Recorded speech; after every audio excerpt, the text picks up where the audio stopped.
tomorrow night, I'm heading to the Rain Bar Community Centre. I'm so damn excited to see all of our crowd. I'm so happy to see the Rain Bar audience. Johnny Hardwood, tomorrow night you've got me. Yeah, Johnny. Now you don't understand that you are literally in probably the most trouble you've had since you've had that belt. Because I'm not just coming here to meet the audience, right? I'm here to drink beers and fucking do spears. Take that, Johnny. And I'm all out of beers. Yeah, he's always coming for the spears. You're in trouble, Johnny. Better watch yourself in your queers. I'll see you tomorrow Because night. Benny is his. He's here for the cheers, lad. What you gonna do, brother? When Benny comes for you, brother. Johnny? Biggie Deez, I'm a rapper from Australia. Like, co-found in Sydney. So, from Sydney, moved to Brisbane. Now we poppin'. We've always been poppin', but now we're like really poppin'. So like Australia rap, Biggie Deez. Yeah. Okay, we'll dive into the first question, Benny. So, for my very first question, how did you get into pro wrestling? I actually grew up as a pro wrestling supporter, and I done a lot through like rugby league. I progressed through the awards.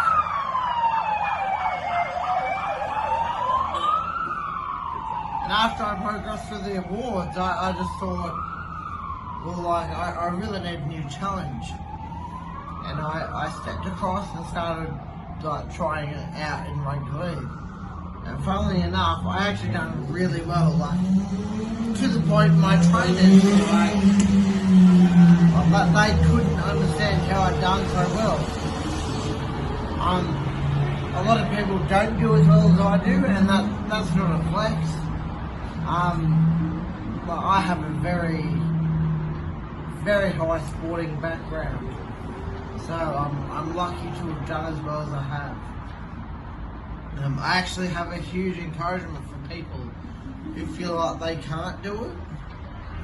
Like, if you feel like you can't do it and you show up to it and you've got a Brisbane training session and you feel like you can't participate, let me know. If I can come up here, I'll help you participate and do better. Like, we're here to help you guys. We're not here, like, we're here to put on a show. We're here to make you guys enjoy what you Take your shirt off. Yes, take your shirt off. Take my shirt off. Take your shirt. I got. You don't. I will. I love this. It has taken a lot for me to get to where I am. Yes. I was actually a 116 kilo fella. Yes. What are you now? What are you now, Benny? What am I now? Yeah. I'm now 69. Fucking more muscle. Yeah. 2% body fat, brother.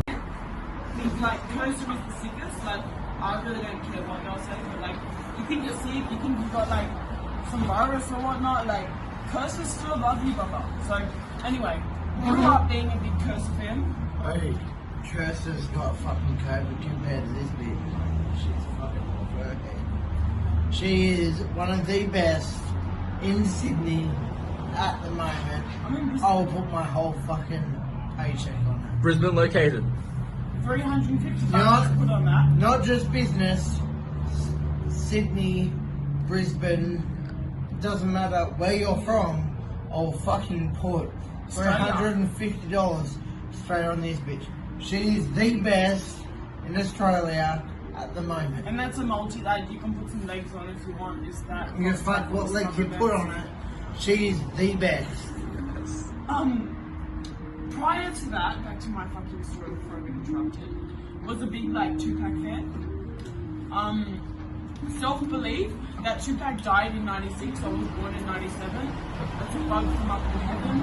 I'll be rapping that shit while I'm cooking up butter bread in Devon. Oh, sorry, but I really believe, like, I believe a lot in Tupac's message and Tupac's rapping shit. So I really want to continue that sort of shit, but like first I'm trying to build an audience and I'm trying to have a passion for my phone. So First is a big influence in regards to the fun. Tupac's a big influence in regards to the message. So when I was like 14 or something, I made a rap, and the first person I showed was my brother. Shout out to As I Used to Come. He's like, fuck you sound like Cursor. And I was like, probably fucking do. That's like influence. But yeah, kept going, kept doing freestyles in the park with the lads, this, that, fucking pulling bombs in the backseat of some fucking random Pulsar.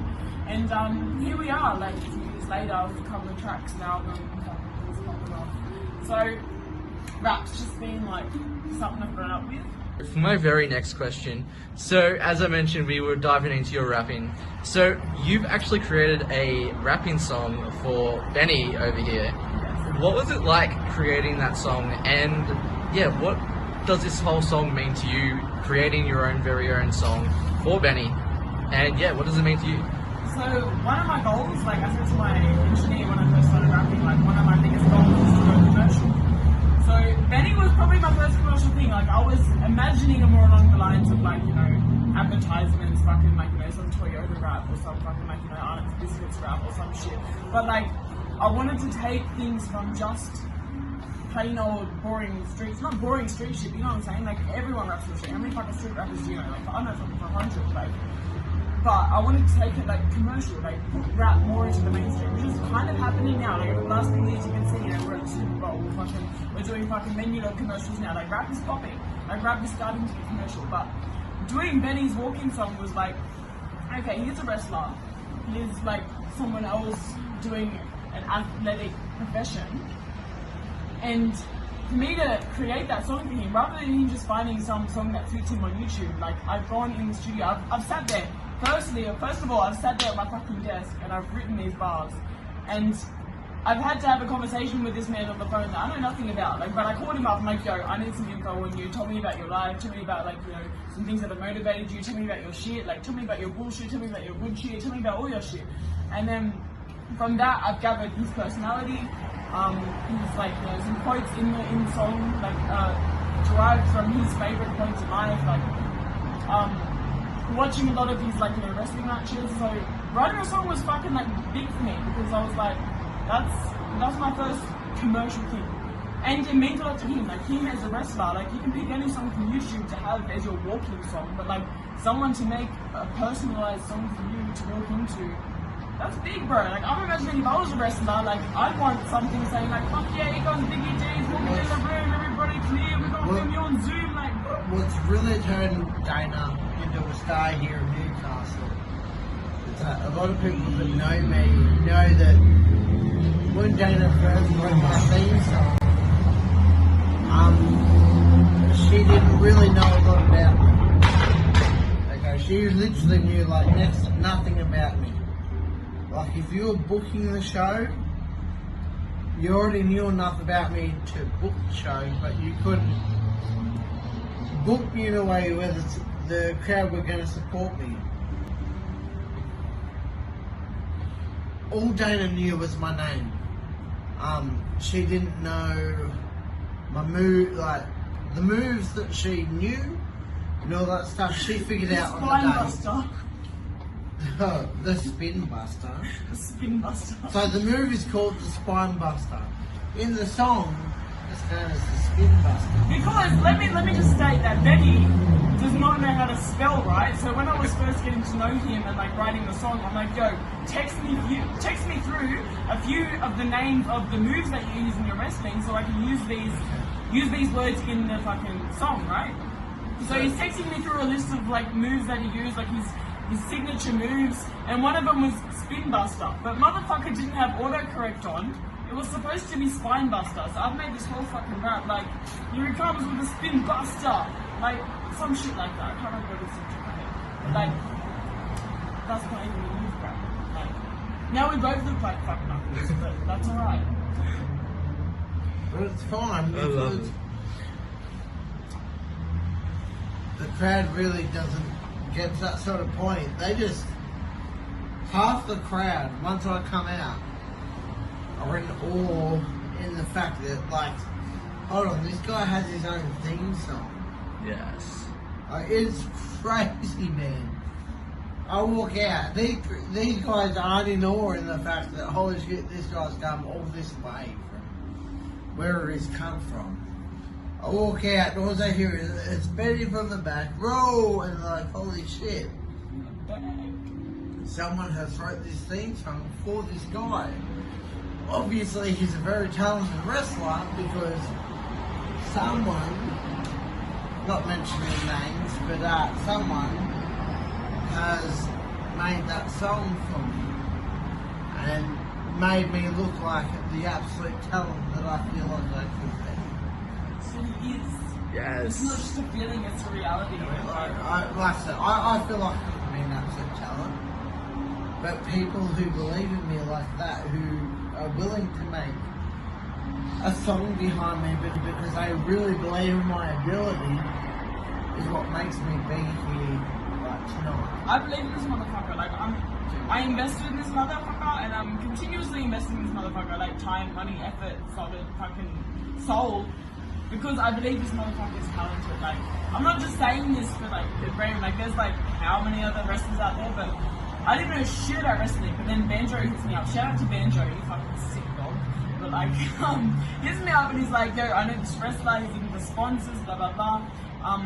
My clothing brand, Kickback Clothing. It's like, will you get Kickback to sponsor him? I'm like, let me sell this motherfucker out. Before we go further than that, absolute shout out to Kickback for making me what I am today. Kickback Clothing have fucking moved me forward so much. Like I was just a wrestler from Newcastle who no one believed in, and Dana here and Kickback believed in me and made me move forward. And tomorrow night I'm bringing back the Newcastle Heavyweight Championship Tomorrow night. back to Newcastle. Back to Newcastle. Yes. Because of these guys. Because of them motherfuckers. Yes. You. I love it. Thank you, Kickback. You're welcome. Yes. I love you guys.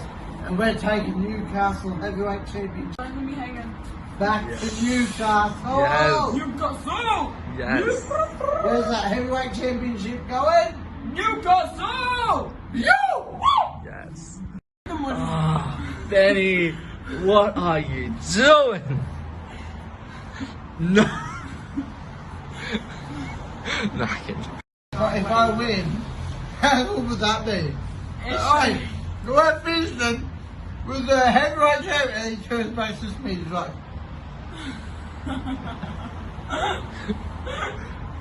yeah. Oh. We can see how he made heavyweight. Yeah. So Benny is the heavyweight after fucking 6 kilos of non-heavyweight food.